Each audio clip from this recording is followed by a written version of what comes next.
What's up, everybody? Welcome into another Tuesday night edition of 410 Sports Talk. I'm James Haskell, along with my co-host Glenn Martin, and our friend and frequent on the show, as you guys know, Tony Thornton. If you haven't heard him here, I'm sure you've heard him on the radio. Tony, Glenn, how you guys doing? Doing good, Jimbo. Doing well. Yeah. That's awesome. We're glad to hear. Man. It's great. I love Ravens. Ravens Talk. Well, I can hear the enthusiasm. The audio's jumping a little bit, but we can certainly hear the enthusiasm. We appreciate. We are definitely Tony, you excited. were stuck for a second just cheesing like this while you were talking. But look, it's happened to the best of us. I've been stuck in compromised positions. So I think the best place to start, everyone, is some camp updates. You know, we got some good news. We realized that really yesterday was a big day for this Ravens team, getting ready for the season to start. And if you want to build cohesion, you got to start on the practice field. And so we got some good news in that regard. First, the biggest news and the best news is that Ronnie Stanley was a full participant in practice on Monday. First time all camp we've seen him a full participant. Working with his team, not doing just one-on-ones, not doing individuals, but working out there with the unit. Excited to see him out there. And then right next to him, Big Ben Cleveland, 2 straight days he's been out there coming back from the concussion. And so it looks like we have the full complement, a full offensive line out there finally. And hopefully this is a step in building and getting all these guys back and have some cohesion when the season starts. Yeah, absolutely. I agree with you 100%. I think it's where it all starts. It comes out of this offensive line. And so whether it's a guy like Ronnie Stanley or Tyree Phillips, who's more of a swing guy, we need all of them, right? Any team, I think, that had all 5 starters play every single snap is probably going to the Super Bowl. Forget who the rest of the people are, right? Like, that's how important the offensive line is. So any guy from top to bottom, Ronnie Stanley to Ben Cleveland to Tyree Phillips, we need all of our best guys out there and practicing. And like you said, they need that cohesion to work as a unit. So excited to hear that, man. I'm looking forward to it. I never thought that we honestly, as big as he is, I wasn't ever concerned about Ben Cleveland's health or him getting banged up, because I figured he'd be banging other people up. Mm-hmm. But glad to hear he's out there 2 times in a row. Glenn, there might be some validity to my point, man. He might be struggling with that concussion test, bro. Oh, come on, man. Poor guy. But yeah, so what are you when you hear that they're at least practicing right now, Tony? Are you expecting to see all of them out there on the next preseason game?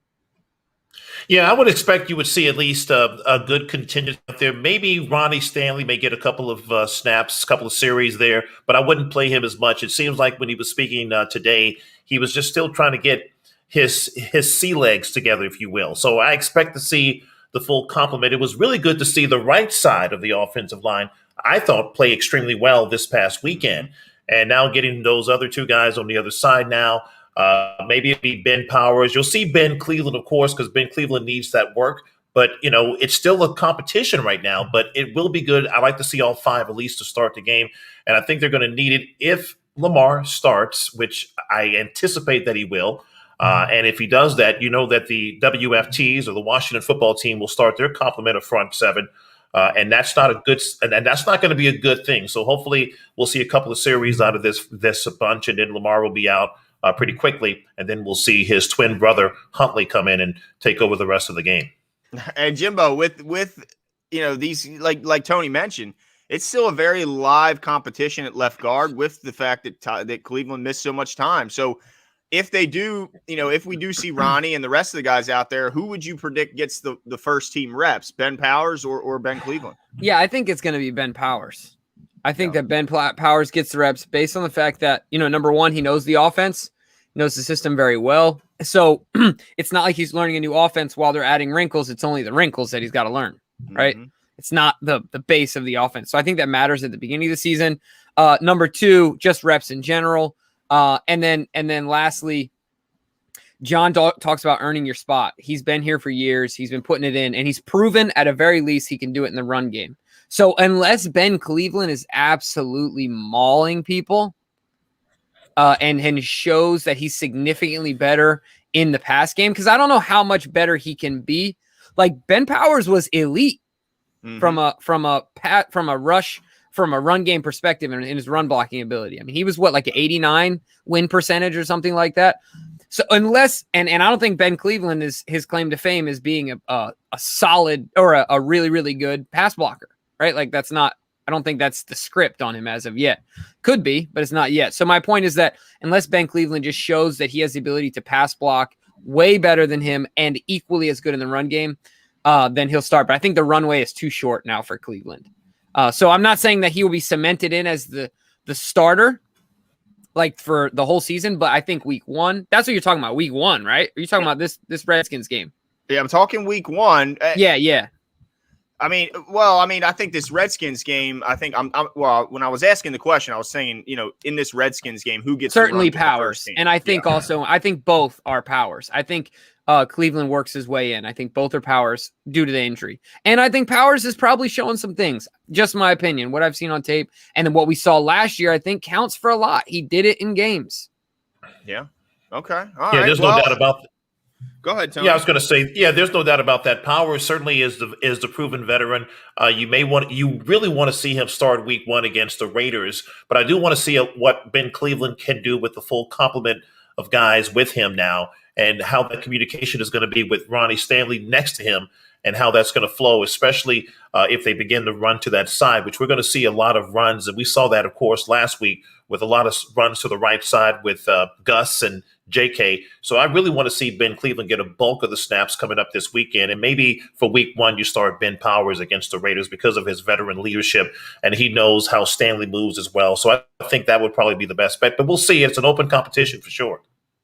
Yeah, absolutely. But the biggest question to me is there enough guys in front of Lamar Jackson that we'll actually see some Lamar Jackson in this upcoming game? Because I know that, look, he's been around for a few years now. I don't think there's any doubt that he's going to be ready when week 1 hits. But do you guys, either of you guys, find it important for him to get some reps in the preseason? Jimbo, there he is. Sorry, I changed my camera up. I'm going crazy over here. And now you can't see my ears. Well, Tony, you go first on this one, my man. Okay. I will say that I do not need to see Lamar Jackson in any type of situation coming up this weekend. And the reason for that, he is a 4-year veteran going into his 4th year. He understands the actual way that things are working with the system. He doesn't need those reps. I think it's best to kind of hold Lamar back as much as you can. And allow him to really just kind of, because he's been working very hard, not only in the off season. He went to Arizona to start the year to work out with the receivers. He's been to OTAs. He's been to training camp. The guy knows what he's doing. I just don't think I would risk it at this point to put him out there for any particular meaningless reps unless he wants to go. It sounds like he wants to go based on what he said today, but it's a coach's decision. In my mind, he doesn't need to play this particular weekend. Just get himself ready and prepared for the Raiders coming up in 2 weeks. Okay. Yeah, that's that. Some people are of that mindset, and I can certainly understand that. But I'm still a little on the fence on whether or not I'd like to see a little bit of Lamar building something with the receivers that are out there and are available. But then at the same time, it's like, well, the guys who are available right now, are they even going to be the week 1 guys that he's going to be throwing to? So I'm kind of on the fence a little bit about it. But quickly, Jimbo, I did want to point something out. You mentioned Ben Cleveland, and you said, his thing wasn't really pass block. His thing in college, Jimbo, was actually pass blocking. He gave up 0 sacks in his college career and only 3 pressures, and had a far better pass block grade than he even did as a run blocker. So, you're right. That was something that was brought up, is that he let up so little sacks. You're absolutely right. Yeah, well, I can tell you what, it didn't look that way when we went out to camp. No, you weren't. Well, no. I do remember the Calais Campbell play. How can we forget? It was bad, but it was like you and Camden, though. Like, the disparity was too wide for me, where, like, sorry, I'm bringing in some context. You guys might need to be aware of. We mentioned this before. Glenn is a 7-year-old child. Like, that's what it looked like.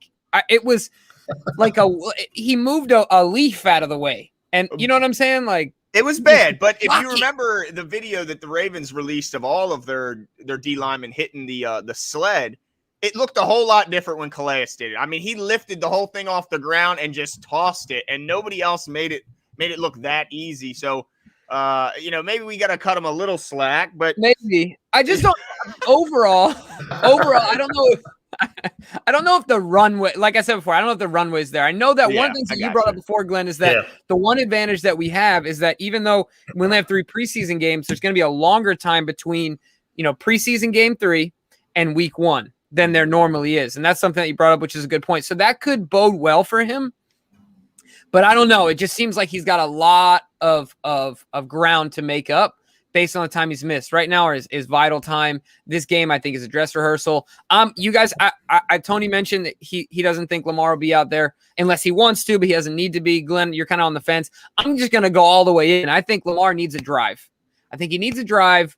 I think he needs to get out there and just run around, get the adrenaline in, feed off the energy a little bit, just get his feet wet, and then you can take him out. But I think that before, just a little bit of that, like I said, the dress rehearsal, as many times as you've done it, doing it beforehand, before you go into the game, I think makes a difference. Just my thoughts. I could be old school, and I'm not like completely opinionated one way or another, and I have a staunch opinion about that, but I do think my preference would be maybe a drive, and then after that, I think I'm good.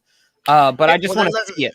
Let me ask you, Tony, does it worry you because of the team they're playing, or would it worry you no matter what? Like, they got 7 first-round picks in that front group there. So, I mean, does the fact that it's Chase Young and all those guys, is that where your concern comes from? That's probably maybe 1A. I think, more so, there's not any concern per se. And I think that Huntley has gotten a lot of work, as we know, in terms of the last really 2 games. He's gotten a whole bunch of work.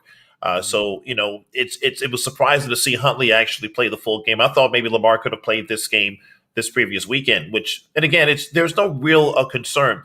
I'm with you, Jimmy. I could carry either way. I guess if he gets the reps, that's fine, but I wouldn't leave him in there for more than a series or 2, just because of the offensive line, making sure that offensive line is at least gelling, and that's what's critical.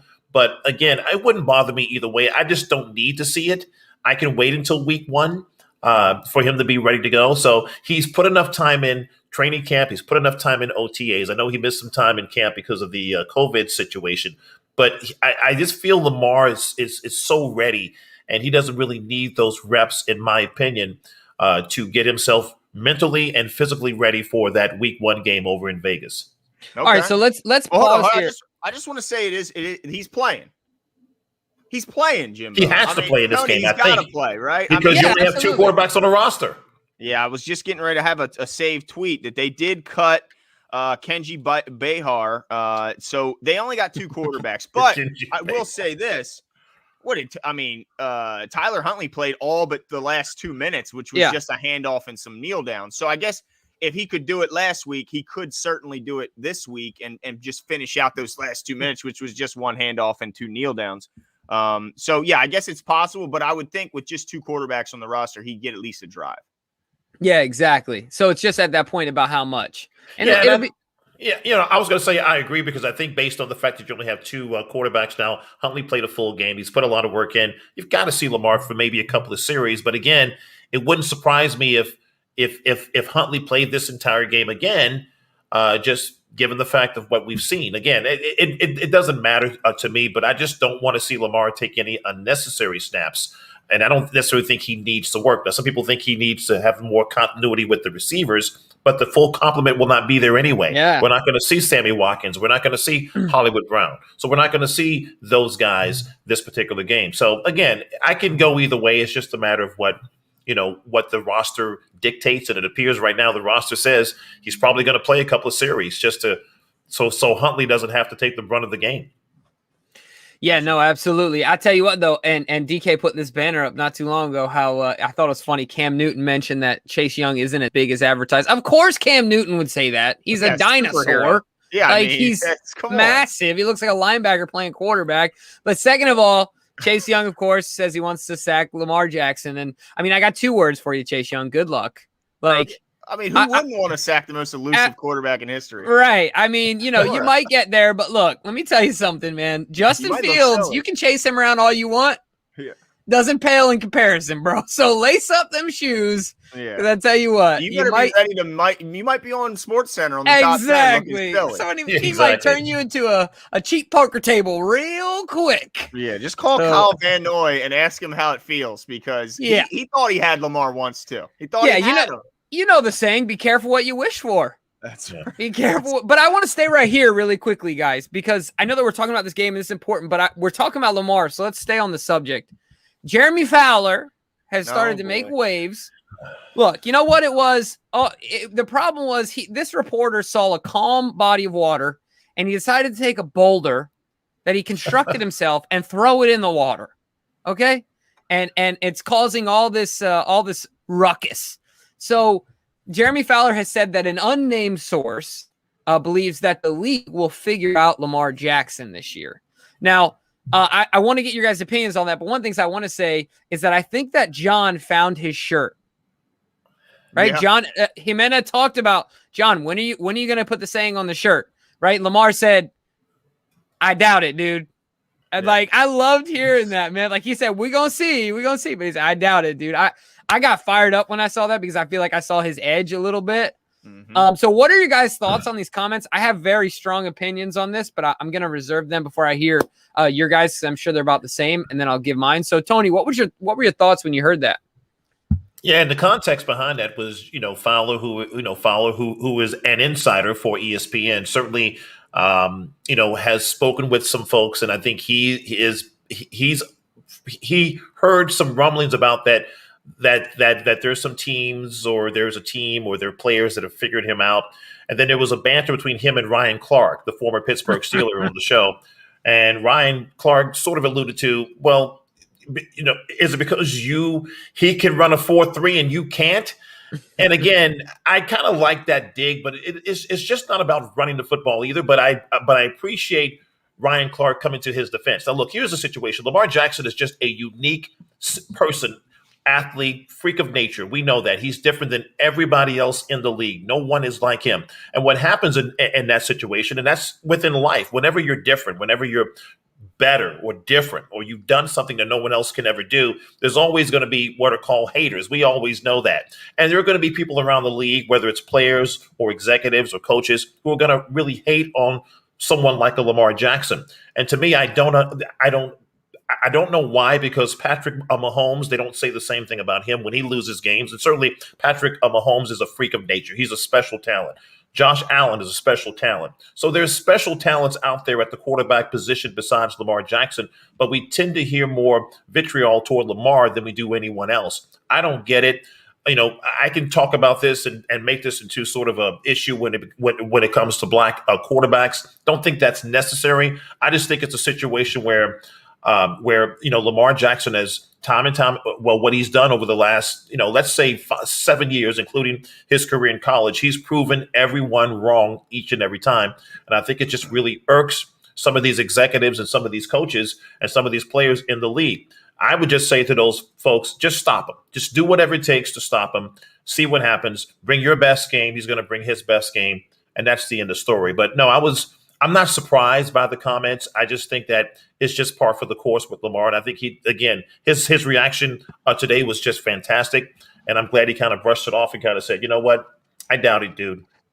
So, yeah, I'm a big fan of his reaction. It showed a ton of confidence. Just not at all. It's not gonna change his mindset. It doesn't phase him in the least. And I mean, obviously, it's silly. It's I think that when they see Lamar Jackson having the amount of fun he has, just like some people when they scroll through social media or anything like that, there's haters everywhere, and they see people having fun no matter what they're doing on vacation, and they get envious, they get jealous. And I think the same goes around the league when executives and coaches from other teams see him not only winning and doing and playing well, but having such a good time doing it.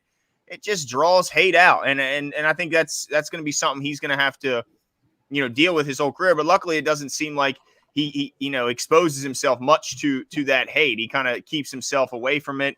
And really, if it does come across his table, he's not fazed by it. But I would just love to, it's every single time he loses, guys, we're going to hear that they figured him out, and then he's going to win 7, 8 in a row, and then maybe catch another loss here, and 10 in a row, maybe catch a loss. And then they figured him out, and then he'll rack off another bunch in a row. Then they figured him out, and it's just like I just asked: did the Buccaneers figure out Pat Mahomes? Right? It's always they figured us out as soon as we lose. Then they rack off a bunch. It's nonsense. But I love the fact that he looked so confident in his own ability that he was just like, "We'll see. We're gonna ball."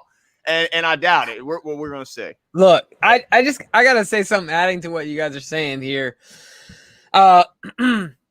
So I agree with both of your points 100%. But you know what? The rest of the league has got to be really, really frustrated with Jeremy Fowler right now. Because while Lamar didn't take it as that serious, he holds on to those things when he's out there playing. You see the way when he gets in the end zone, when he throws the football, the passion that he shows, things like that. I think it's really interesting that you never, just like you said, Glenn, not just Patrick Mahomes, but like Tom Brady, Peyton Manning, Drew Brees, these guys didn't change they got better, but they didn't like change who they were as football players, from year 8 to year 12 or, year 5 to year 9. They were the same football player. People, you didn't figure out Wilt Chamberlain. You didn't figure out like Michael Jordan, Steph Curry, Klay Thompson, all these guys that are just better than you. This is why the league should be upset at Jeremy Fowler. All right. I just want to say this. I'm gonna give you a brief story. All right. Mm-hmm. So look, Haskell Raskell's playing basketball. All right. Speaking in third person. Yeah, exactly. So I show up. I'm ready to hoop. I'm ready to do my thing. It's my freshman year in college. And I told this guy who's got next, say, hey, can I run with you? Sure, no problem, right? Some big fellas walk in. Glenn, what do you think he did? He drops me off the squat, right? He walks up. He's like, you know what? I got to drop you off the squat. We were about the same size, right? I'm like, that's real messed up because we were supposed to run. But whatever, like, do what you got to do. His team won. I grabbed my team. We walked on the court. And I mashed him the whole game. And I talked trash in his face the whole game. I was so angry. So, like, I just feel like they're poking a bear. They're just don't even do it. If I'm anybody in the AFC North, I'm like, Jeremy, why? Like, did you have to do this? So more, bring it on, bring more. And look, it's just fuel of the fire at the end of the day. I can't wait for Lamar to get out there to just continue to prove him wrong, play loose like he does. And like you said, Glenn, with a ton of confidence. The kid lacks no confidence, and I love it. Yeah, and like I think Billy Seals makes a great point. Figuring out Lamar Jackson and stopping Lamar Jackson are two totally different animals. Yep. Good luck having the personnel to get that job done repeatedly. And it's exactly right. I'm sure there have been game plans that were perfect for the Ravens offense. And they put a guy in the perfect position to make a play. And he just gets his ankles broken and they go around him. And we see it all the time. And it's not just Lamar. We see it all around the league where the coach puts a guy in the position just where he needs to be to make the play. And he's just not good enough to make the play on the offensive player. And Lamar being the most elusive guy with the ball in his hands in the entire league. I don't care what you tell me. You can give me Christian McCaffrey. You can give me Ezekiel Elliott. You can give me Saquon Barkley. Guess what? They're not as elusive as Lamar Jackson. And I don't care what anyone says. So you can put a guy there. You can put two guys there, and he'll spin through both of them. So it just doesn't matter. Billy makes a great point. It doesn't matter what the game plan is because you're just not good enough to execute it. It's bottom line. I mean, Kevin, is it Kevin Byard, the Tennessee Titans safety? Just like you said, they planned that whole thing. He looked like his feet were in brand new cement on the sidewalk. And that's an all-pro. Yeah, I mean, and Lamar, he literally could not put a finger on him. Yeah. I'm not exaggerating. Couldn't touch him. And it's all about the consistency of stopping him. Because again, any play can happen where Lamar will, he'll take a loss here or what have you, but it's all about the consistency. Even if Lamar has a bad run or a bad throw, he still comes back with something spectacular. So it's just a situation, to your point, don't poke the bear. And again, I don't necessarily blame Fowler. He's an insider, so he's getting this information, third hand. It's just a matter of what he's reporting. He's not maybe saying that. And it's just something that, to me, it just seems like there's always something to bring Lamar Jackson or try to normalize him.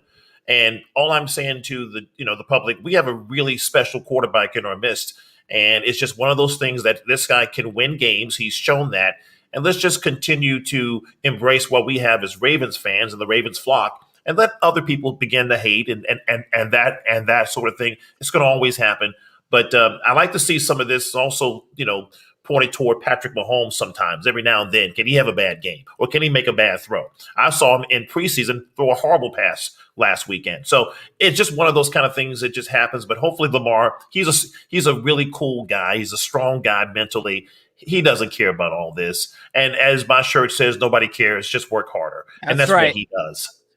That's right. That's what it is at the end of the day. I absolutely can't wait to see it. He's going to ball out. The last thing I wanted to mention about what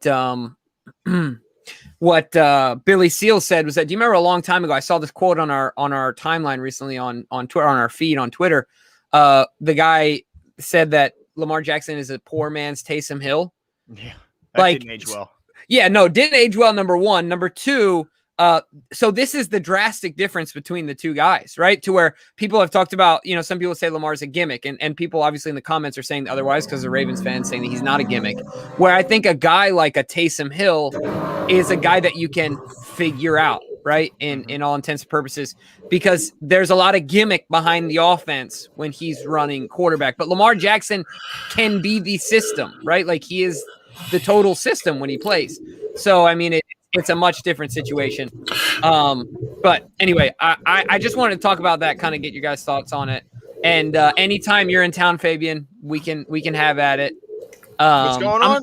I'm not even 5'8", bro, and I still got money on me. All right. Oh, wow. Yeah. The dude can hoop, but he ain't 5'8", but he can hoop, so don't sleep on him. Yeah, and Tony, are you living next to a drag well, race? No. There was just this one dragster that just passed by. I forgot to put myself on mute, so my apologies. No, you're good. I thought it was your computer. Yeah, no, it was just some dude coming down the street. So okay, it happens once in a while. Brandon said somebody's got Fast and the Furious on in the back. That's what it sounded like. But I quickly wanted to give you a couple other updates that came out of camp. Yeah. Let's see. Jonas Schaefer. I think he's from the.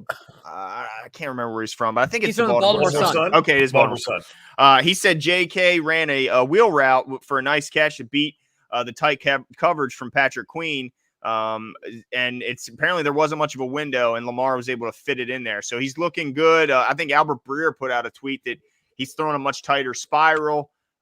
So it looks like his footwork and his his fundamentals are much improved. Not that there was, much of a problem with that when he led the league in touchdown passes, but it's a little side point there. And then also it says, did you see the video that the Ravens put out of Odafe Oweh and Dalen Hayes and even Jimmy's guy, Snacks Ferguson, staying after practice and working on hand placement with Justin Houston? Houston went through a bunch of, and really it's all about, it wasn't like they were hitting it with a lot of force. It was just about establishing muscle memory and getting yourself used to doing that. And also interesting, they do a lot of it with their eyes closed. Justin Houston said he keeps his eyes on the quarterback and uses peripheral vision to see the tackle. I thought that was interesting. He said, look, you don't want to beat a guy inside. Boom, I got the guy beat. And you look up and the quarterback's rolling out and you just lost him. So I thought that was really cool to see. It's showing that what the Ravens got more than just a player. They got a true leader out of Justin Houston. Yeah, there's no question. That video really speaks volumes on what Justin Houston is as a player, as a person, and really sort of that technique. And you don't think about that when you are a defensive end or when you are an edge, a rusher. You're looking right at the guy you're blocking, and you don't really pay that much attention sometimes. And then the quarterback runs past you or makes a play, and you're still trying to play hand-to-hand combat with your with an offensive lineman. I think in this particular case, it makes sense. Keep watching the quarterback, use your memory to kind of take off that blocker here and there, and that's going to help. I thought it was just fantastic, and Odafe was just so amazed. He was wide-eyed. I mean, he was like, wasn't he? I mean, this guy was like, oh my gosh, this is Yoda. I mean, and he wasn't really being funny. I mean, he was being funny, but he was also like, this guy is telling me things I've never heard before, and that's going to help me in my development. And that's what we want to see Odafe, because I feel that Odafe is going to be a star in this league down the road. I'm telling you right now, I see so much talent in this guy. And I think if he learns from a Justin Houston, it's going to speak volumes to this guy's career. So I thought it was great. The video, if you haven't seen it, it's on the Ravens website. It's fantastic. Yeah, the only thing I gotta say is there's also a saying, and this doesn't pertain to the other guys, but certainly for Dalen Hayes. What is it? Or not Dalen Hayes, Jalen Ferguson. What is it? A day late and a dollar short? Oh, here we go. Or however it goes. Man, I mean, when Jimmy gets rubbed the wrong way, he don't let it go. Well, Sack Daddy. Well, look, multiple opportunities is all I'm saying. Like, multiple opportunities. But look, if the kid develops and shows out, he shows out. Let him prove me wrong. But are you putting your money on it, Glenn? No, of course not. Absolutely not. I just think it's hilarious that you just I can open up any window when it comes to certain guys, and you will always jump through it. I mean, you already know, dude. Perfect. I mean, you're just winding me up. I'm like, if I bring up Jalen, I know I'm going to get James started. I just know it. So or Baker. Yeah, Baker. There's certain guys. I tell you what, Broderick Washington has proven me wrong so far. Dude was jumping off he was jumping off the screen to me in looking that last athletic, game. looking strong, running dudes down in the flat. Yeah. Like not something you'd expect from a guy his size who's really being asked to take on double teams. And then DK threw up the video there. Really cool to see. And not only like what I really love seeing is that Houston would demonstrate and then step to the side, and Adafe would do the exact same thing. He gets in there with his eyes closed. He's working on his hand movements. So, I mean, it just immediately doing it. And you're right, Tony. It wasn't like he was looking at him like you look up to like almost like a father figure, not your dad, but a father figure. And you're just like, wow, just amazed by how like you see a rookie look at like a LeBron James when he comes in the league and is getting some pointers after practice. It was really cool, really encouraging. Well, it's fair to say, I don't think it's a stretch that Justin Houston, depending on how the end of his career goes, has a chance. He has a chance at the Hall. I don't think that door's shut. If he gets Justin a ring, Houston? Yeah. Oh, yeah, if he gets to the 100 sacks, I was going to say 100 sacks is the number. Yeah. 100 sacks is the number. Yeah, and once especially if he gets some hardware too. Yeah, because you're talking about a guy who's a multi-time Pro Bowler, an All-Pro player, and so there's no doubt about it. I think he's a lock, especially the fact that he's only need 2.5 sacks to get to the 100. It's hard to argue with that resume. Yeah, absolutely. So, all right, guys.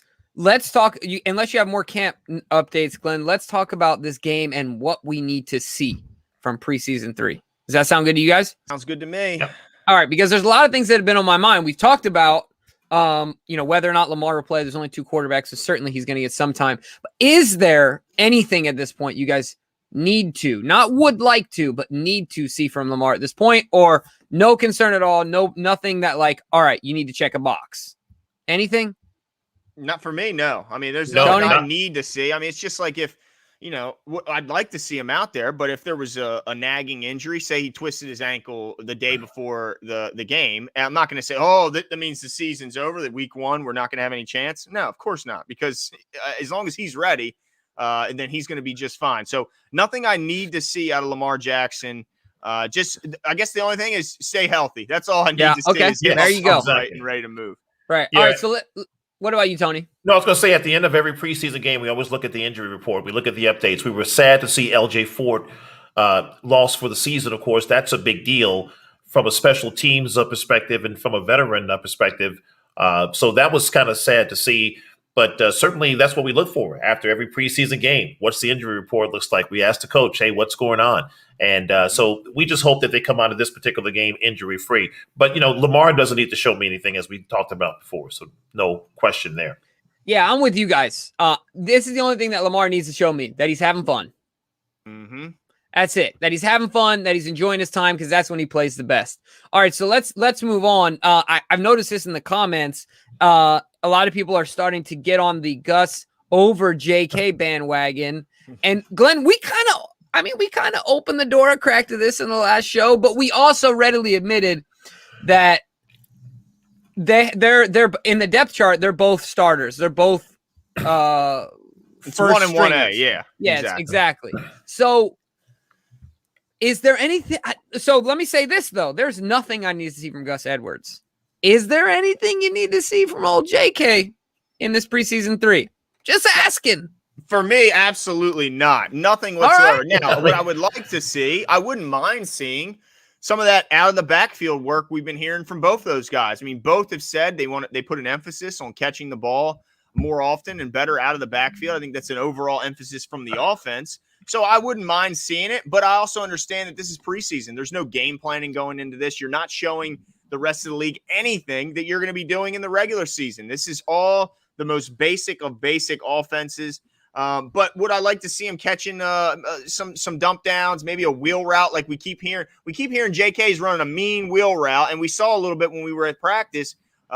Would I mind seeing it? I guess I wouldn't mind seeing it, but I also don't want to do anything that will give the rest of the league any inclination on what the Ravens have in store for them this year. Yeah, I would agree with that 100%. I would think that I don't need to see anything from either J.K. Dobbins or Gus Edwards. These guys are going to split the carries during this regular season, and they're both going to be really good at what they do. I think to your point, Glenn, if we see more wheel routes or see more out passes, that would be nice, but we don't need to show that to our opponents just yet. I'm more interested to see that third running back position and how tightly contested that is, because Tyson Williams and Nate McCrary are making a name for themselves. And if we throw any of those guys on the practice squad, I'm telling you right now, they're gone. And I believe in my mind right now, Tyson Williams has a slight edge over Justice Hill. I know that sounds blasphemous, but right now, that is, to me, he runs harder. He's quicker in terms. Well, when I say quicker, meaning he can shift a little bit better when he goes through between the tackles. I like his pass catching ability. I think Tyson Williams is really bucking that third position right now. Nate McCrary is also looking good, but I don't think necessarily he'll, if you put him on, on the practice squad, is going to get picked up. I think he will. But Tyson Williams, to me, is an interesting situation. If we see more of him this weekend, running the ball as effectively as he has, and Justice Hill, again, not being 100% from my understanding, that could cause an issue. So I'm curious to see how that's going to go. I'm not sure what the listeners or what the guys that are watching think, but Tyson Williams from NC, North Carolina, is making a name for himself right now. Yeah, I agree 100%. Glenn and I have been really high on this kid. and last year he must have sparked, shown something because he came in real late and was able to, the Ravens retained him. So it's going to be interesting to see what happens at the number 3, but maybe I'm just dramatic, guys. And you know what? That's okay. It's not the first time I've been called dramatic, but I need to see something out of JK, a little more. Like, I get just one run that's more than like 3 yards. Like, just give me one. Like, Gus put in one run last week, and it just, every once in a while your stomach is a little, you're nervous about something, you eat something you're familiar with, and it settles down, right? That's how I felt last week, because I'm always a little nervous going into the preseason because you don't really know what this team is going to be. It's all on paper. Gus goes out there, looks like Gus, stiff arms a dude, sidesteps a dude, hops up the sideline, gain of 9, 4 guys on the ground, no big deal. All right, just another day in the office, just another day on the school bus, right? But I just want to see one thing. Just give me something that's more than, a yard and a pile of dirt. And I'm not blaming it all on JK. I think some of it is we need to get push up front. But I just want to see one thing. And I'm not, like, hitting the panic button or anything like that as far as JK goes. But, look, I wouldn't mind seeing something. Maybe he can use a cheeseburger, Jimbo. I mean, maybe plant life is not – no, just kidding. No, I mean, hey, whatever works at the end of the day, bro. You better believe me. Throw health out the window. Is that what you're saying, Jimbo? Because in your opinion, it's the healthiest way to live.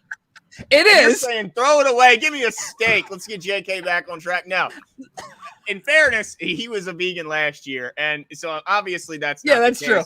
But yeah, I mean, I think that I think he's going to be just fine. I think Tony's 100% right. The intrigue is really around that third spot. And shout out to Ing Raven in the comments. Appreciate you. By the way, everyone, he will be on with us Thursday evening. Nice. I don't know if I even told Jimmy this. Nope. But, I'm just learning it. Yeah. What time?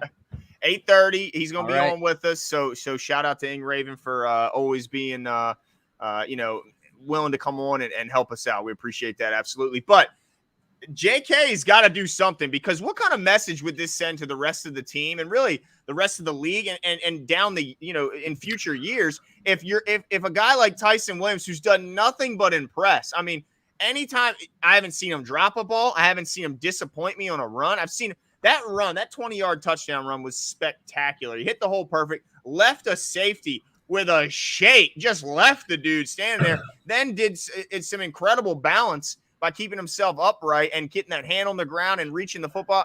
The guy has been special all camp, and I don't care what anyone says. Nate McCrary he's better than Justice Hill. Now, look, we've been down on Justice Hill since 2019 when he averaged 3.9 a carry on the greatest rushing team in the history of the league. Yeah. You can't average under 4 a carry for the greatest team in the league and then tell me you're a good running back. I don't care when you came into the game. I don't care if it was trash time. I don't care if they knew you were running it. When they know Gus is running it, what happens, Jimbo? He gets it done. He gets it done. So I don't care. So we've been wanting Justice out of here for a long, long time. And yes, he makes a lot of tackles on special teams. But guess what? We got 13 safeties, and we got to figure out where the hell to put them. Well, guess what? Put him at gunner. Let them tackle somebody. You mean to tell me Justice Hill is a better tackler than Brandon Stevens? No. Hell no. I'm not buying it. Well, in Justice Hill's defense, I will say that Tyson Williams went up against the second and third team in that second half and kind of wore the Panthers down. As we noticed, the Panthers were just so worn down because they were getting pummeled play after play. So again, not taken away from what Williams did, because that's still a spectacular 20-yard touchdown run, but it was against second and third teamers for the Panthers. I don't know if that, again, if that was the first team, would Tyson do that? Maybe he will. But we just don't know that. But again, I'm not saying, listen, Justice Hill, yes, I agree with you, Glenn. He doesn't give you that YPC that you need with this offensive line, the way it's built. But again, I just think it's going to be an interesting competition, because I think that Tyson has a slight edge over Justice. But I'm not going to just throw away Justice Hill like he's some sort of, this guy has had some good plays for us over the last couple of years. He's done some good things, but again, to your point, he doesn't get the playing time because it's been J.K. Dobbins and it's been Gus. So those two are going to split the carries again this year. It's going to be interesting to see. I think Lamar is probably going to have 1,000 yards, but I also think that Gus and J.K. will probably have a modest 750 each, which is fine. That's all you need.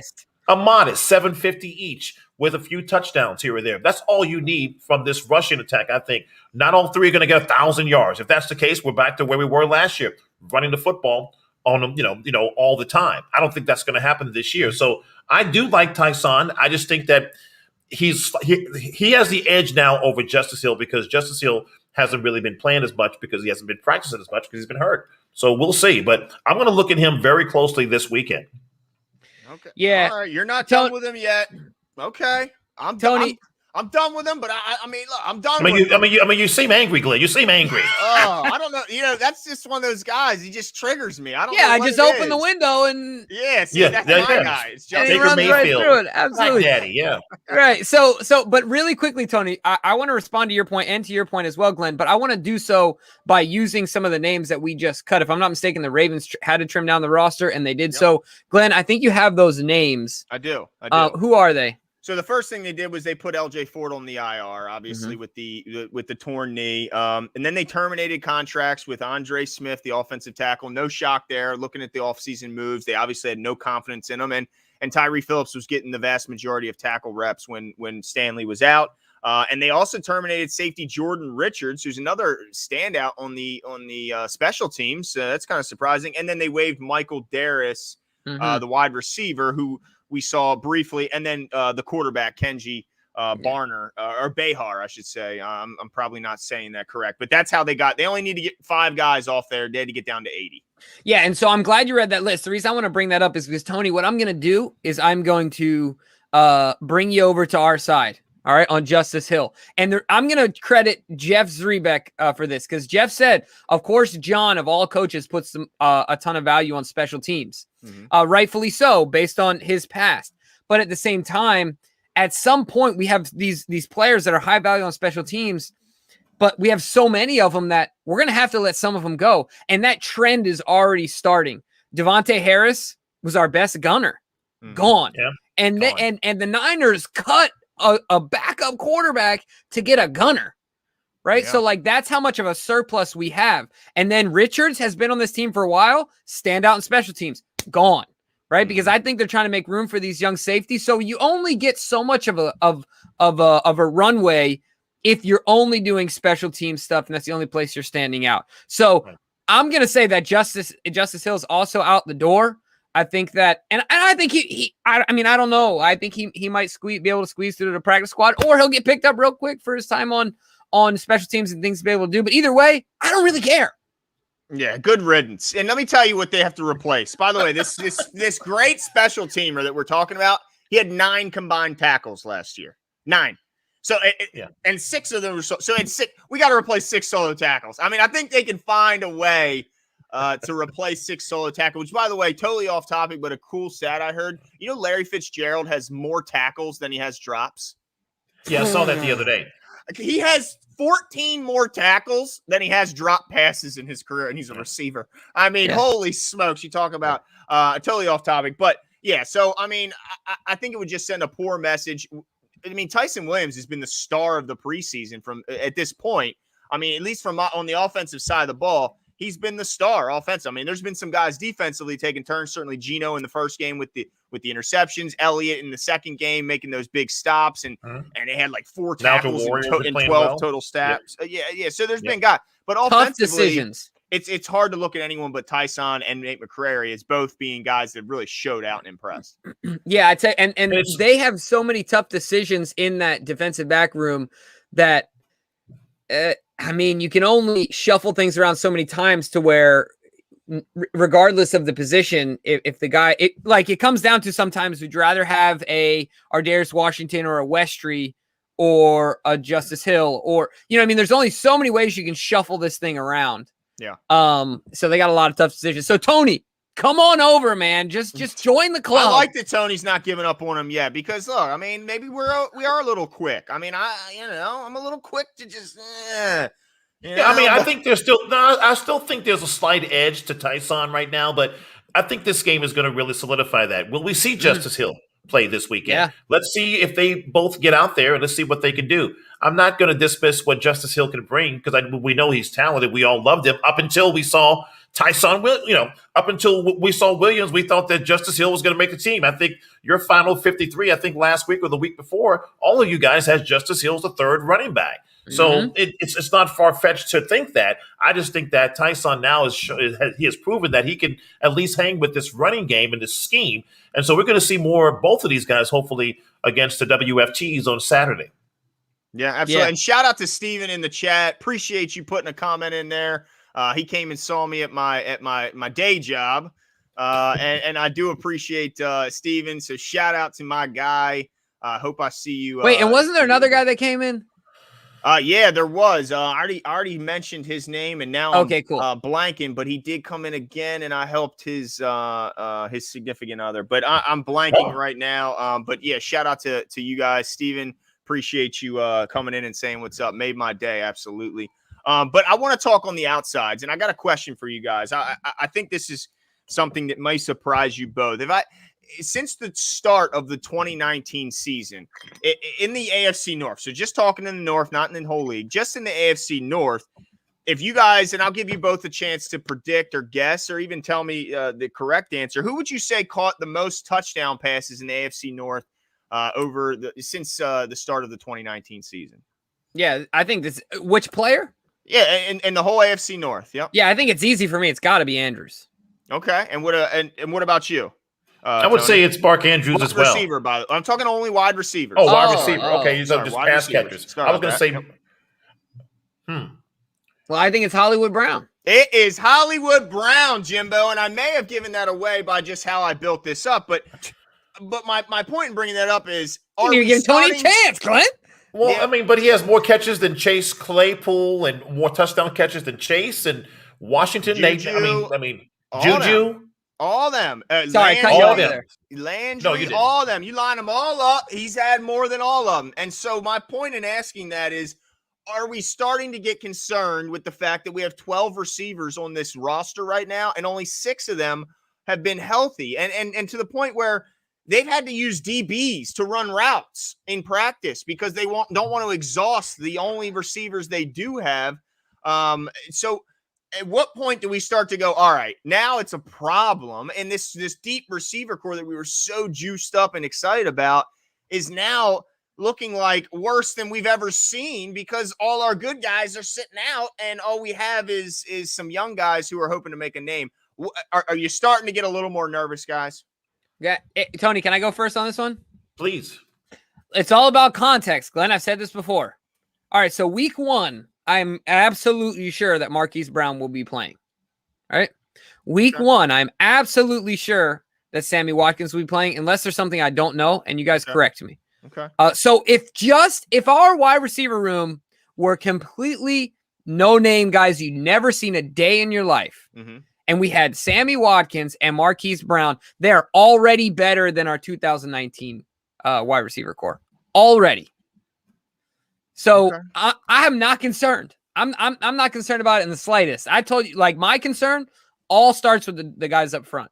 The wide receivers to me is just icing on the cake. We need it. I get it. We can't win just running this, that, and the other. We need to be multidimensional, harmonious, but it all starts up front. So Sammy and Marquise and Mark Andrews, give me that all day. Like, I don't need anything else than that. The fact that we got the other guys is just great because of the attrition, like you were talking about, Glenn. But right here,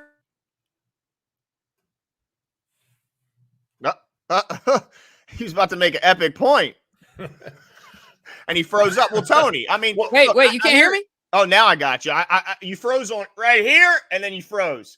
Right here, no concern, none at all, zero, zilch, zero, nada, nothing. Well, Tony, now these are hamstring injuries, so yeah, I get that they're right now. The projection is they will be here week 1, but we all know this. A hammy could feel good that morning, and then you go in pregame, and doink, you're back to square one. Yeah. So.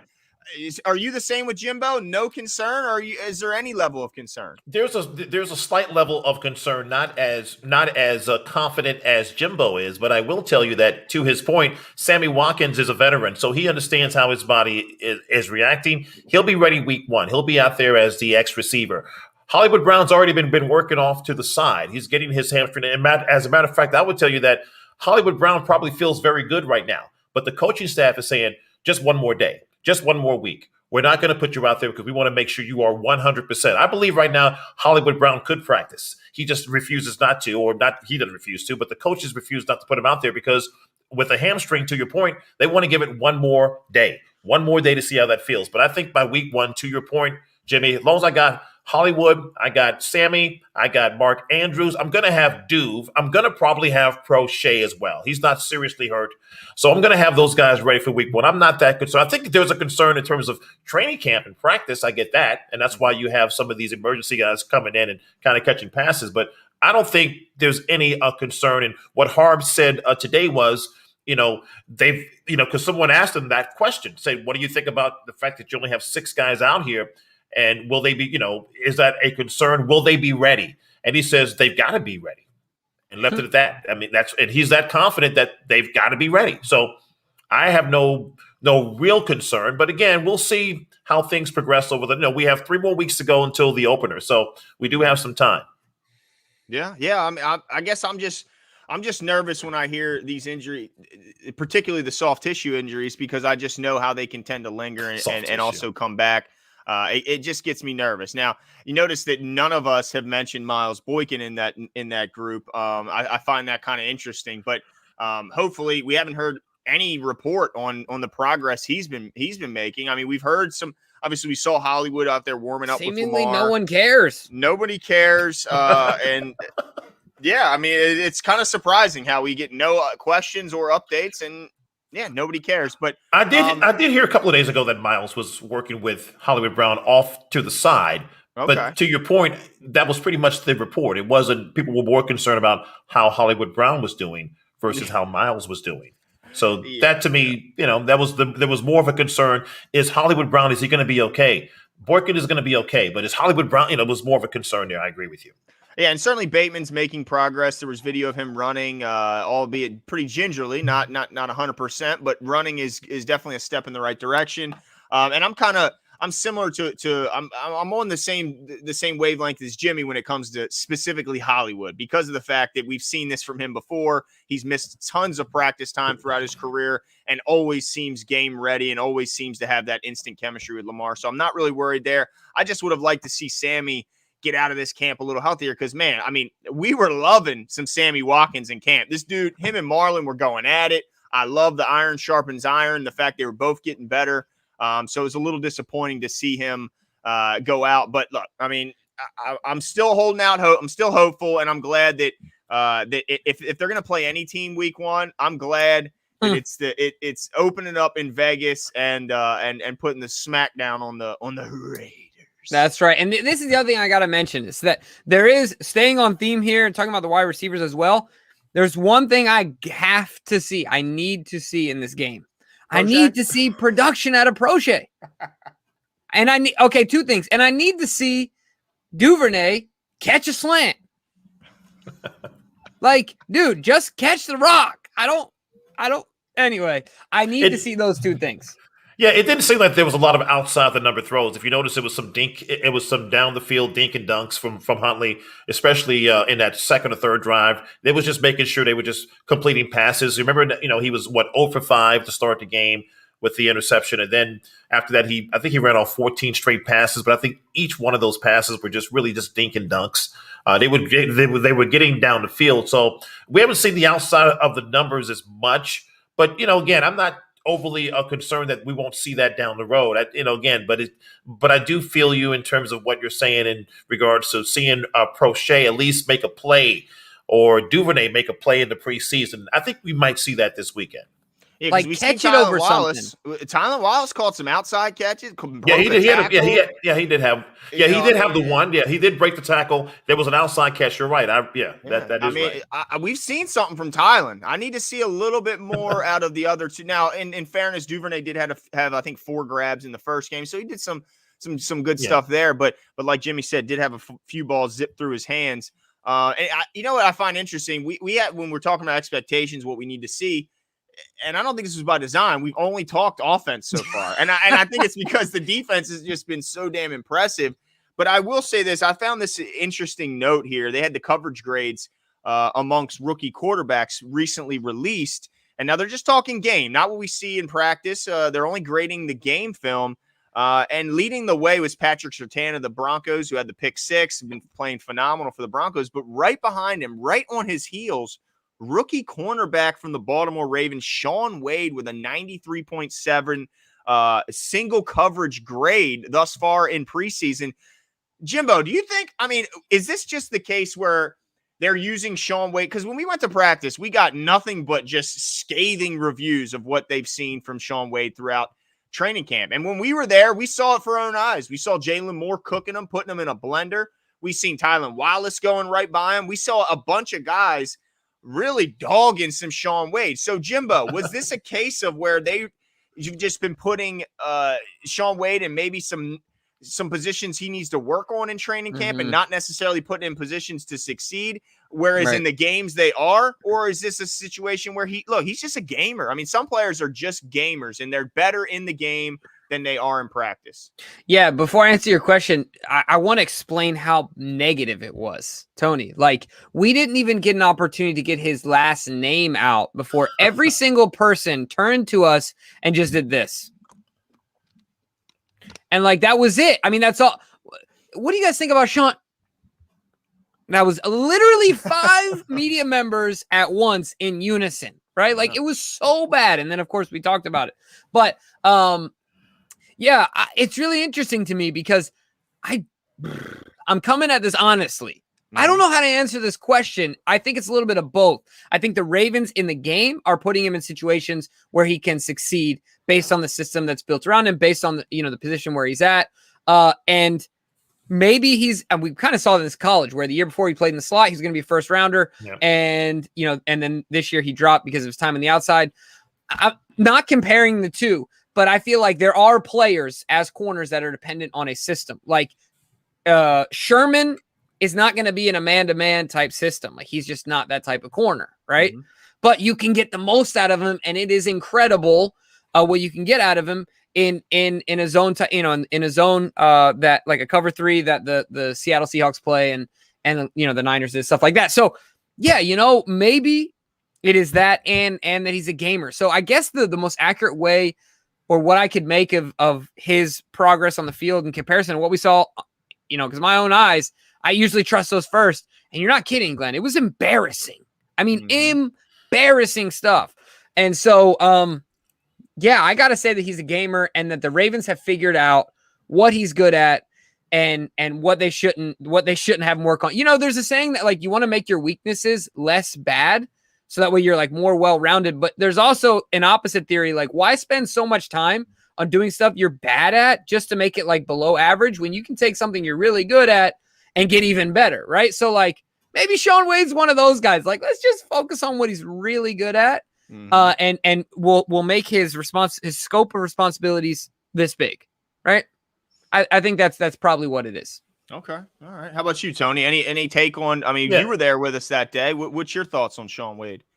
I mean, maybe you can, he's an athletic guy, so he does have some skill sets that could be utilized. But I think with Tavon Young back and playing extremely well, I think that some of the people are really looking at him and saying that he's really shining, and he has been. I mean, Tavon Young, certainly we know what what he can do, but I think we can find a spot for Shaun Wade maybe on special teams, and maybe to your point, James, find something he's really good at, and then he can continue to work on his skill set over the next year. But I don't necessarily think the team wants to give up on him. I know when we get to that 53-man roster, will he be on that roster? I think between him and Ben Mason, those are the two guys that I think are going to be the rookies that we brought in that are kind of I'm not sure what to do with these guys at this point, but I hear you, Jimmy, but I think they perhaps can find something for him to do.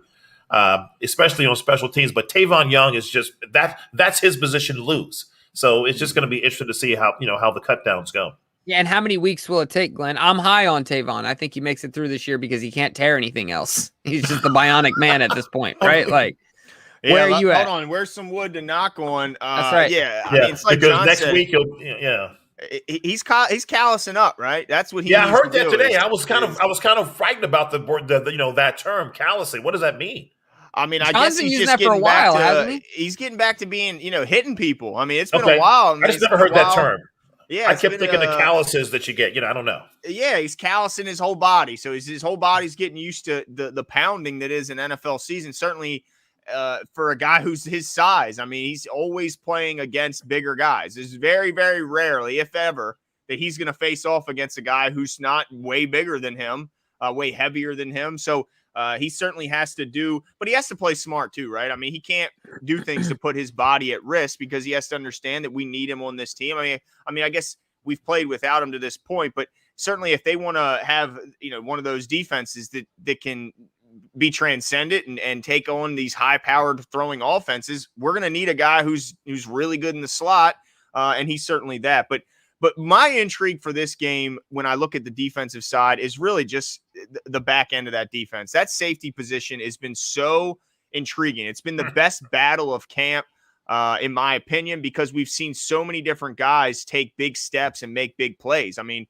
we saw Geno Stone in that first game absolutely light it up, but then he kind of disappeared in the second game. We saw Nigel Warrior really step up and make a few really nice plays, made some nice tackles, had a big PBU on a third down that forced a punt.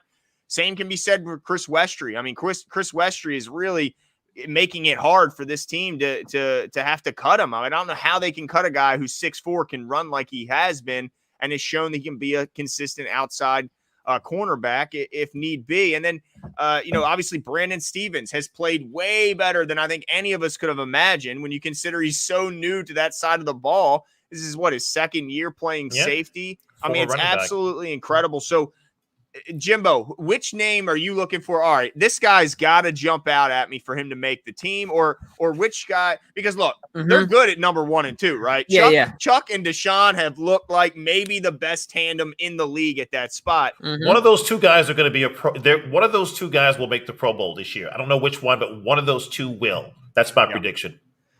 Yeah. I mean, I could see it. I mean, they're both making plays, but behind those two, Jimbo, I mean, what do you see them doing at safety? Yeah, I think it's going to be an epic battle, and I think it will be between. Keep your eyes on Geno Stone and Ardarius Washington. I believe that if Ardarius Washington makes a play or two on the ball again, because he's done it, and at that point, after that, he's done it in all 3 games. I think he has an advantage. Geno. Like you said, Glenn, big performance in game 1. I don't think he registered a stat in game 2. So we saw Ardarius has been consistently making plays. So my prediction is that it's those two that you have to keep your eyes on. And I think it's Ardarius at the end of the day that comes out with the victory. Slight one, but I think he's the guy. So that's who I'm going to have my eyes on when it comes to that safety room. And it's crazy because I knew that Stevens was going to be a lock based on his pick, where he was picked in the draft. Yep. Man, he looks good. I mean, he looks good within the roles that they're giving him, right? He looks really good. But I'll still say at the end of the day, I think that as far as ability to play safety in any scenario, I think if you give some truth serum to John right now today, he might take an Ardarius or a Geno over Brandon right now today. Not in every scenario, but if you only had one guy in the majority, in all the scenarios that a safety runs into, I think that would be an interesting topic. So, a lot of intrigue there, like you said, Glenn, but my eyes are on Geno Stone and Ardarius Washington, and my money, not literal, but my money's on Ardarius Washington. Yeah, I would agree with you as well, Jimmy. But what's interesting, Ryan Mink said the other day that he didn't think that Ardarius Washington was going to make it. He was really predicting the second year in a row we were going to pick up a free agent or an undrafted a free. I mean, to me, it just blew my mind. Like he just didn't think he was going to make the team, but I saw him make play after play. I think, to your point, that's intriguing between him and Geno Stone. I think Warrior's a lock. I think Brandon Stevens is a lock. Anthony Levine, the co-cap, is a lock. I think they're going to keep. A lock, huh? I think Warrior is a lock right now. He's been playing extremely well. So, but I think it's going to become. I think they're going to keep maybe one. I'm thinking of the number right now. Maybe 6 guys. But I think it's going to be. I can see Geno Stone being left off again, and Ardarius making it. Ryan Mink just confused me the other day when he said that Ardarius was not going to make it. I thought he was sure that he was going to make it. I thought he would be the one to say it. So I'm a little confused about that slot. I think I've seen some good things with all of these guys. If Nigel has a team this weekend, he's on. Yeah, and let me when you talk about Ardarius, the first thing that jumped out at me when I was watching the Carolina Panthers game is when they were all in the tunnel waiting to be let out to run onto the field. There was a bunch of guys huddled around, and Chris Westry was standing next to Ardarius Washington, and the size difference between two guys that are both labeled as DBs. I know one's a corner, one's a safety, but usually. I mean, it was staggering to see how small Ardarius is. He's just such a tiny guy. And now I know he plays bigger than his size. There's just no doubt about it. He gets his hand on the ball. He's a good tackler in open field. He's bigger than he plays bigger than he is. But do you guys think the Tavon Young, injury history, the fact that he's, also another guy who plays bigger than he is, but has been beat up a lot at his size. Do you think that the Tavon Young issues with injury have kind of scared the Ravens on taking on a DB at that size? No, I don't think so, because Jimmy Smith is probably one of the biggest corners in the league. Mm-hmm. And you could say the same thing. I mean, Jimmy, because he's big, he plays a certain way, and he's done essentially the same thing to his body as far as putting himself in harm's way. But he's on the opposite end of the spectrum. Because he's big, he's had sort of the same things happen to his body. He's taken the same, because he uses it, right? Like, that's a big part of his game. So I don't think so. I can understand your point. I would say, if I had to bet, no, I think they see it, each guy is an individual. But it is hard not to categorize people, right? Like, to relate one guy to another. But I think in this case, I don't think so. Okay. All right. Yeah, I think I think the front office, they hold their breath for certain players. I think that they do understand that there's certain guys like Jimmy Smith and Tavon Young.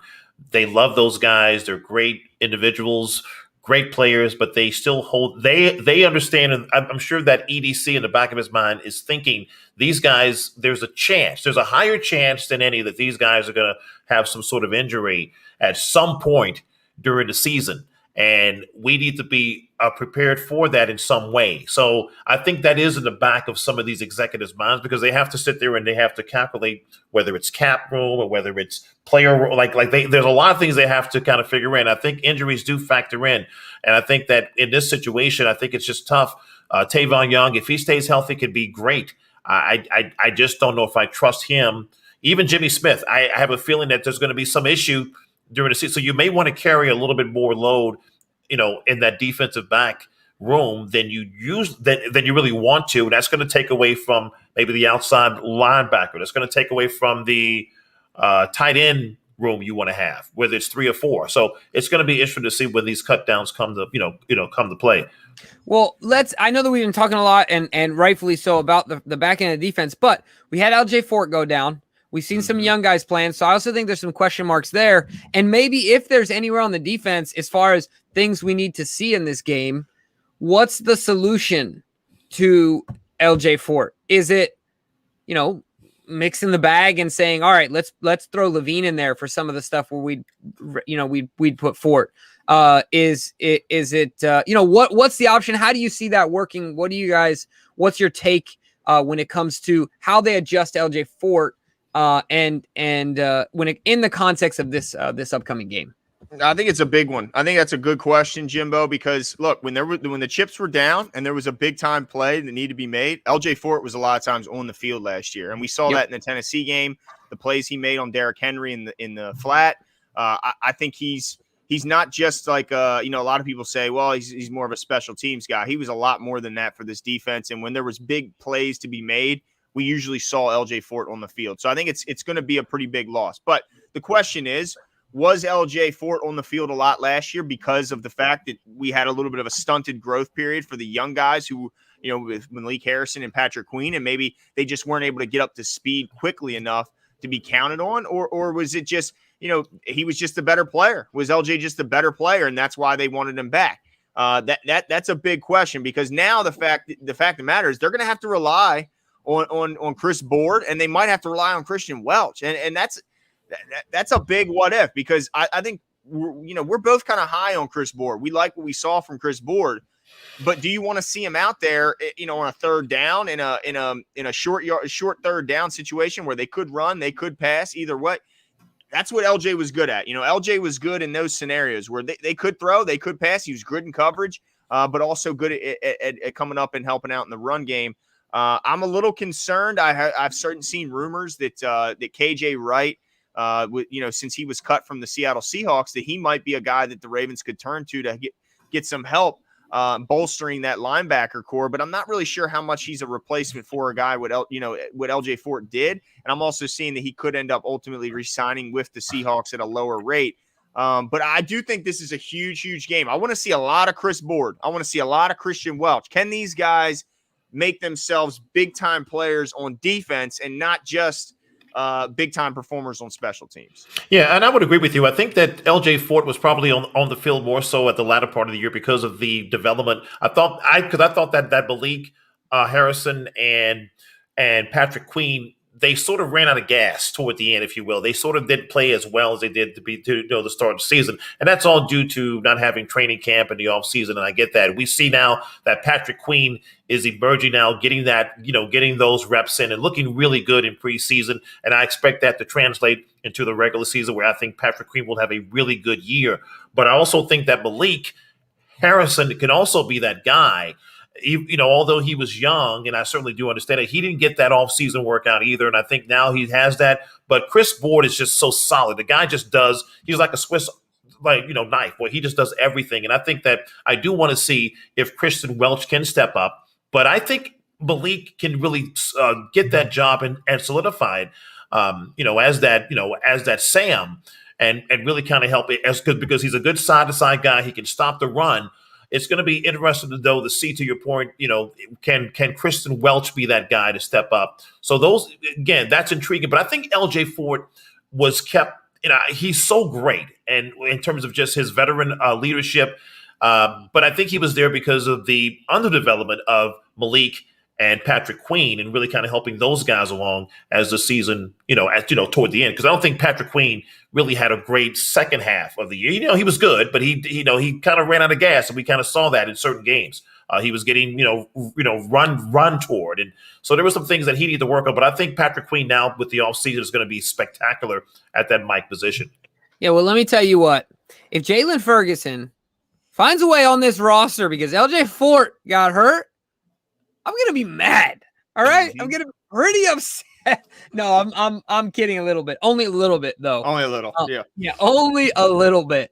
But, it's going to be really interesting because I don't think – so basically what we'll see is that if it's a 1-for-1 replacement, they bring a guy from the outside, or did it make room for not only a young inside linebacker, but we've had these, trust me, this DB debate that we're having, they're having it for hours on end, right? Like there's a reason Eric DaCosta is bald, right? Like the job is not easy. Trust me. Like I think it would get to the best of us, right? Like it's true. Not an easy job. So certainly I think that this could open the path for a Jalen Ferguson, for a Miles Boykin, for a Darius Washington, Chris Westry. The list goes on. Some of these bubble guys could fit into this new opening, this new opportunity that all of a sudden, and I swear if Jalen Ferguson makes his team and our Darius Washington doesn't, I'm walking to the castle.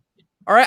You're not getting there. You're not getting in. I'm walking to the castle. They would stop you at the gate. All right. One of those security guards just take me out. They'd be like, Jimbo, we heard you. Yeah. Just turn around. Go away. Yeah, like we know. But I just want to set, because look, it's not like Malik and Chris Board didn't play, at all last year. I just want to kind of give you so LJ Fort played, 63% of the special team snaps and 36% of the defensive snaps, while Chris Board actually played more in special team. He played 79% of the special team snaps and 25% of defensive, and the exact same number for Malik Harrison, 25 defensive snaps. And so it's not like these guys are completely unfamiliar. I just think their role has to be expanded to more of the passing downs. I think we saw a lot of Malik in the rundown situations, but they kind of scooted him off the field for Patrick Queen, LJ Fort, CoCap, all these guys in those obvious passing situations. So I just think we'll see more of those guys. And look, I mean, you got to see what they got. I mean, look, I think athletically they got it. Both those guys got it. So we got to see if they got it mentally, if they can not blow any assignments, not just be floating in space like we saw. I remember Adafe Owe, Jimbo, when we were at the game. There was a time when he dropped in coverage. He looked completely like he was just floating. Like no one was. He just looked completely lost out there. And not to be, that's what you expect from a rookie, a guy who was never dropped in college. So it's like a horse that's just born. Yeah. You know what I mean? It's like he looked completely no idea what's going on. Like, it's just looking around. It's awkwardly huge and has no idea what to do. Yeah. So just hope that we don't see any lost players out there, and that they can kind of get their head wrapped around the coverage and dealing with these dynamic offenses around the league. The other thing I got to say, go man, I know you're always in the comments, but I know you're a Boykin guy, but Boykin is certainly a bubble guy, bro. If Boykin isn't a bubble guy, he is the literal definition of a bubble guy. His middle name is Bubble right now. Yeah, it's Miles Bubble Boykin, and it's not because of the booty. Yeah, right? and unless you mean he's not on the bubble because he's a guaranteed cut. I mean, I think that's the only other option, that he has just worked himself off this roster. Yeah. The only way he doesn't is if there's just too many injured guys around him that they have to keep him, because he's certainly done nothing in this training camp that make you change your mind. Yeah, no, and for sure. I was going to say, what's interesting going into training camp, I thought that Prochet was the bubble guy, because I thought that Boykin was going to play himself onto the roster, and Prochet was going to play himself off.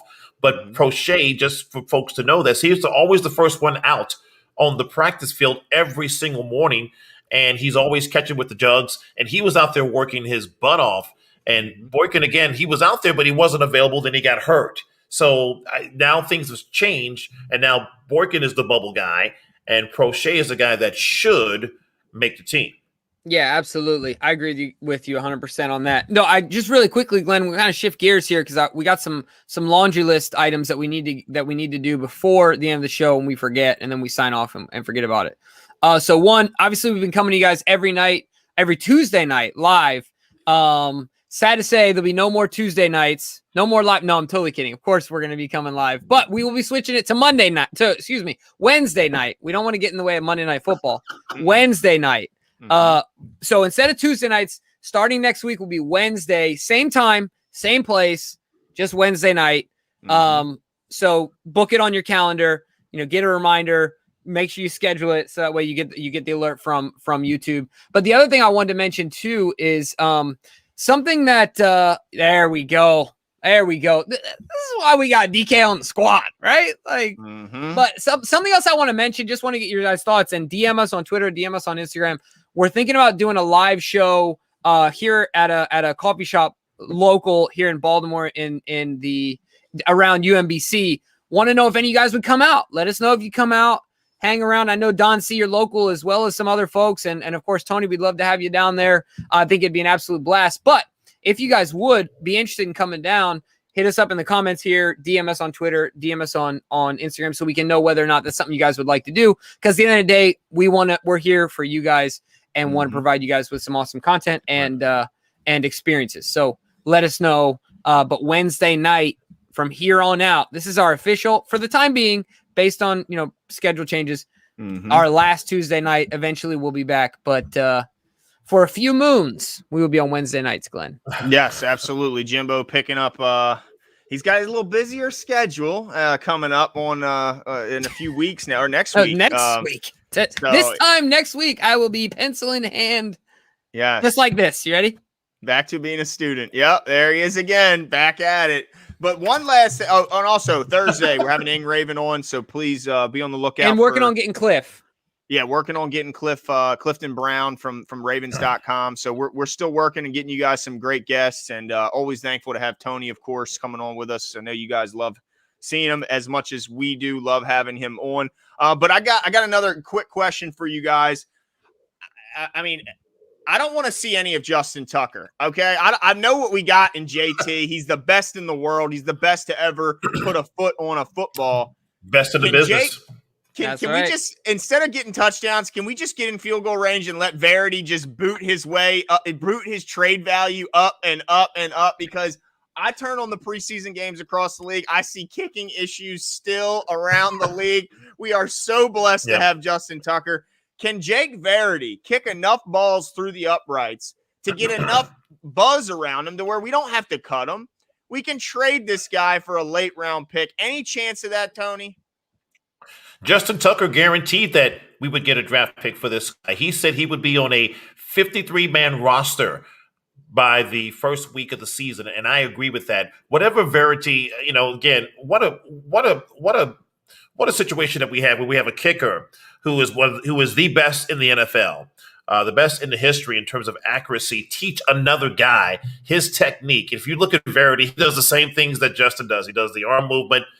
It's so bizarre, but no, Verity will have a job in my opinion based on what he's done. I mean, the guy, he kicked a 53-yarder at one point. I think he's kicked a couple of 40s. All I want to see is Verity. I don't want to see Justin Tucker. I want to see Justin with his own medallion, maybe with a boot or something around his neck. Yeah, that'd be like cool. Like Lamar. That'll be pretty cool. Something where, because Justin's he's that kind of dude. But no, we want to see Verity because I do want to see him. I do want to get a pick for this guy. I think that's important. If we can trade him like we did with our boy Vedvik, I mean, EDC right now is already making calls, I'm sure, but we're going to see a lot of him. He's going to be auditioned very heavily this weekend. Absolutely.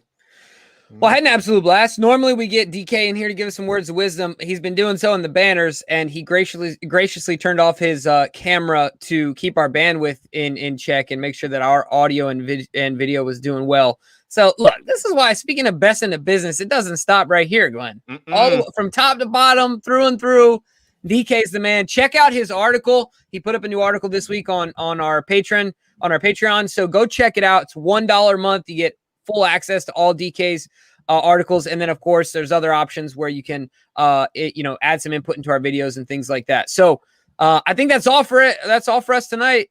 Love you. Yeah, let me give a couple shout outs before we go. Juan Gotti, appreciate you. Living Legend, always in the chat. Appreciate Go Man. Appreciate you coming out. I think it's been a little while since we've seen Go Man. Yeah. Prince Kwan's here with us every week. Appreciate you. Donovan Sales Sr. always with us. Justin Tucker is the GOAT. I'd like to see, speaking of medallion, just a GOAT medallion hanging with a big boot on his hoof. That would be perfect for old J Tuck. Raven Ron has been with us a bunch lately. Don C., I know you were late, but I appreciate you coming out. Steven, again, thanks for coming in and saying what's up to me. Steven said he's driving me to the castle. Look at that. There you go. Storming the gates. We already doubled in size. There you go. You never know what could be tomorrow. It could be 4 of you. That's right. Prescott, appreciate you pumping up the like and subscribe. Thanks so much. Tanja Bowman, appreciate you as always. Nana Rave, so cool to have you always here with us. Appreciate you as well. If anybody else I met, let's see, Chris Griffith, Charles Bowie, Jordan Hess. Thanks to everyone who. And biggest shout out to all of Tony, of course. Of course, Tony coming on with us at a moment's notice, has never turned us down, has never been too busy for 410 Sports Talk. So, Tony, thank you so much. And thanks to all the silent observers as well. If you didn't comment, we appreciate you watching, and we will be back soon. See you.